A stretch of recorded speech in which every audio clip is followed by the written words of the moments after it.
ஒரே நாளில் 50 சென்டிமீட்டர் மழை கொட்டி தீர்த்ததால் குடியிருப்புகள், சாலைகள் அங்கு வெள்ளக்காடாக காட்சியளிக்கின்றன. வெள்ளத்தில் அடித்துச் செல்லப்பட்ட வாகனங்களை மீட்கும் பணிகள் நடைபெற்று வரக்கூடிய நிலையில் அங்கிருந்து கள விவரங்களை வழங்குவதற்காக செய்தியாளர் விஜயபிரபாகரன் இணைப்பில் இருக்கீங்க. என்ன மாதிரியான மீட்பு பணிகள் அப்படின்றது அங்கு துரிதப்படுத்தப்பட்டிருக்கு விஜயபிரபாகரன்? கண்டிப்பாக பெங்கல் புயல் தமிழ்நாட்டையே உலுக்கி இருக்கிறது. தமிழ்நாட்டின் பல்வேறு பகுதிகளில் கனமழையானது கொட்டி தீர்த்திருக்கிறது.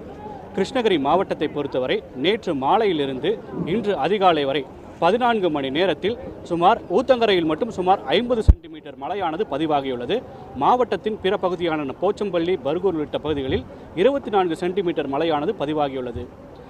50 சென்டிமீட்டர் மழை பதிவான ஊத்தங்கரை பகுதி முழுவதுமாக வெள்ளக்காடாக காட்சியளிக்கிறது. குறிப்பாக தேசிய நெடுஞ்சாலைகள், குடியிருப்புகள் உள்ளிட்ட அனைத்து பகுதிகளிலும் தண்ணீர் சூழ்ந்து காணப்படுகிறது. ஊத்தங்கரை பொறுத்தவரை ஊத்தங்கரையிலிருந்து